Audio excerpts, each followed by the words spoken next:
Hello, everyone. My name is Rebecca Morton. My pronouns are she, her. I'm the Director of Artist and Studio Programs here at Baltimore Clayworks, and we are thrilled that you all have joined us. I would like to acknowledge that I am joining from my office, located on Piscataway and Susquehannock land, currently known as Baltimore, Maryland. It is my pleasure to welcome you to our virtual studio tour given today by Hannah Kautto. Hannah received an associate in fine arts from Rochester Community and Technical College in Minnesota in 2015. After graduation, she spent 2 years in Minneapolis, Minnesota, working in a ceramic production studio. In 2018, she uprooted and moved to Missoula, Montana. In 2023, Hannah was a summer resident at the Clay Studio, Missoula. She also received her BFA in ceramics from the University of Montana, Missoula in 2024. In 2025, Hannah was a long-term early career resident at Northern Clay Center in Minneapolis, Minnesota, and she is currently a long-term resident artist here at Baltimore Clayworks. For more information about our artist talks, please visit our virtual library at baltimoreclayworks.org and tune in for our next studio tour on Tuesday, March 17th with Allie Saunders from 1:30 to 2. I will now turn it over to Hannah. Thank you, Rebecca, for that wonderful introduction. And thank you to everyone who is taking time out of their day to zoom in and check out my studio space. So this is my studio. I'm a hand builder, so I like to come have open space to really work around my work. And then I work on a lot of different things at once. I'm not someone who works on like one particular sculpture at a time. I'm typically working on like sculptures, working on functional stuff. I usually have multiple pieces going at a time. So I have a table space here, and then I also have a table space kind of in the back, and I'm constantly going back and forth between the two. So I work, it's a little bit hectic how I work. I would call that work like a bad man before. So my stuff is just kind of all over the place.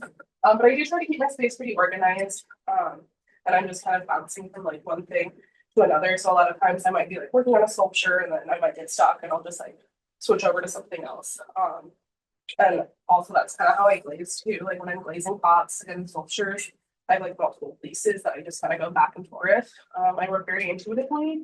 So kind of like one movement I respond to and then it kind of responds to something else. And I'll be like, oh, maybe that color looks really good on something else. So I'm constantly like bouncing around in my studio. So like I said, I'm a hand builder. I do a lot of sculpture work and then some functional work as well. I initially started out as a wheel thrower and I did work in a production studio for a couple of years. After working in production though, I really kind of pivoted and I was like, I never want to make the same thing over again. So then I kind of switched over to hand building when I was in school at the University of Montana. And it also allowed me to be able to work within a play in a way that the wheel couldn't. I was working really large when I was in school. So I just like physically could not throw the pieces that I was wanting to build, and hand building really allowed me to be able to play with my scale. So I work on a whole different scale size. Like I make a lot of these little like mini mugs, and then I make a lot of larger scale stuff as well. My work is very um, inspired by like human form. I use a lot of bright colors in my work. And I also do a lot of lettering within my work. So I'm very dyslexic and I learned how to read and write when I was in middle school. So a lot of times my imagery, I'll have like letters within my work and, play with imagery and stuff. I would say like I've kind of switched since getting to Baltimore. I've really been focusing more on like my surface decorations.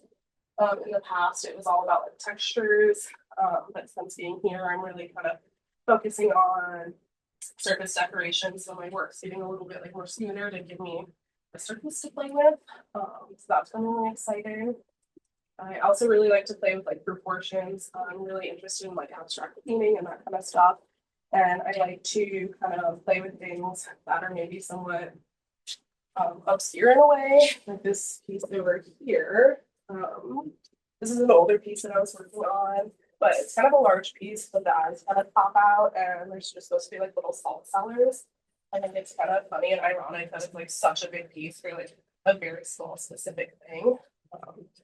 So I've been doing a lot of stuff with shot, and then some other stuff I've kind of been working on. And it's like this is a little bud vase. It's like a pretty big vase, but just it's meant to hold like one little singular flower. So kind of playing with proportions and that stuff. I find really interesting. And then, yeah. So, yeah, I'm always like bouncing around. I really enjoy the studio space. I feel really fortunate that I have some big, nice windows. It's really beautiful at like 7:30 in the morning to be in here and have like a cup of coffee. And I also have a bunch of plants that are very happy in my studio. I think it's really important to have like a nice space to work in a way that I want to be here. I try to keep my space like fun, lively, lots of colors. Um, like I purchased this pegboard with these like specific colors because I wanted the aesthetic of it being in my studio. So just like having a nice lively space to work in, I think is really important. Like another thing that I find really important to have in my studio is you can't quite see them, but I have a whole bunch of like little tchotchkes and stuff that are like hanging on my wall from being at past residencies. I think that's really important. You know, like they're little pieces that I've traded with other artists. It's really important to have like keep those connections. And I kind of obviously remind me of like why I'm here doing residencies, and it's really for like connection and community and having those relationships and having them in my studio like really helps me throughout the day as well. Just to kind of think about community and all that. Um, Also, I would say my work is kind of morphing a little bit as well. I make a lot of heads, but I'm starting to work like more full scale. So the first sculpture that I made when I was here was this little spoon sculpture. So I covered it in spoons. And I've also started, it's kind of hard to tell, but I've been adding a lot more text. So it says who, what, when, where, why on it. In the past, I was just doing kind of random lettering with kind of no rhyme or reason, but I'm starting to like add words. Like some of my mugs, the common phrase I put on my pieces say what, and different stuff. Just kind of thinking about like my childhood and education, how much I struggled learning how to read or write. A lot of stuff was kind of confusing for a really long time. So it's just really kind of diving into stuff from my childhood. And yeah. And then I also like to keep work in my studio. I'm a big proponent of like keeping pieces from like past residencies and work in my studio, kind of like see progressions of how things are changing. So I made this piece like at the beginning of Northern Play Center.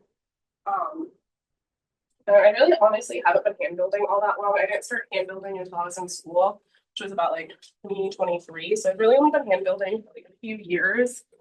I was a wheelthrower very much longer time, but you know, you can kind of just see like the progression of how like where things are getting more detailed and whatnot. So my faces are starting to get a little bit more realistic.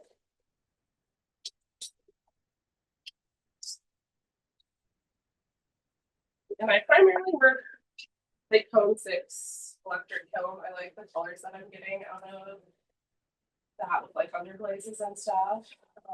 So I do kind of like approach my work much like a painting. So my decoration process honestly is what takes me the longest. I'm always kind of, you know, approaching my surface more as a painting than necessarily glazing. So it's never just like one dip. A lot of my pieces sometimes get fired a couple of times. I might put something through the kiln, you know, 6 times just to like layer up my glazing. And then also there's certain glazes that I use at different temperatures. So sometimes I have to do multiple firings to get like a specific glaze at a specific temperature. And right now I've been pretty busy making work for NCCA. Our gallery is going to be at NCCA this year in Detroit. So I've been pretty busy kind of making a lot of work for that. And then I also just finished up a show back in Minneapolis at Northern Play Center. So a lot of my sculptures are currently in Minnesota right now. So my studio is a little bit empty there. And that show just closed last weekend. But yeah, I'm really excited to be here. I'm really excited to see where my work kind of changes and morphs. I feel like whatever studio you're in, like you're always going to be kind of responding to the atmosphere around you. and kind of playing off each other and stuff. And that's like what's really amazing about residencies is you're working with so many other artists, and you get to kind of like bounce ideas and stuff off each other. So I feel really fortunate that I've been able to get into residencies and kind of also been able to travel all over, the US kind of. So I graduated out in Montana and then I went back to Minneapolis and now I'm all the way out on the East Coast, which is pretty crazy. And so ceramics has really kind of brought me to a whole bunch of different communities. Um, and somehow it's like all connected, which is pretty cool. The East Coast has definitely been a big change for me. I think being kind of Midwest and West Coast. Like one thing I really had to kind of get used to since getting here is like uh, the like population density. I'm like used to being able to go into a grocery store and there's like nobody there. In Baltimore, there's people everywhere, and I'm a pretty big introvert, so like that's been a little bit of an adjustment, but it's been really great, and I think I've been kind of responding to it in a positive way. There's just like so much energy. I also feel like Baltimore. I've never lived somewhere where I've met so many people that are like so passionate about being from Baltimore, which is pretty crazy. So yeah, I feel like there's definitely kind of like that joyfulness that's being translated in my work. I think I'm getting more intention with my color. I think in the past it was kind of pretty random. But I feel like I'm starting to get more of a color palette that I'm sticking to. So like I use a lot of the primary colors. So I would say not necessarily more colorful, but maybe in a way more refined. I'm starting to kind of be like, okay, these are the colors that I'm using in my work. And it's becoming a little less random there. Thank you. Thank you, Hannah. Thank you, everybody, for tuning in.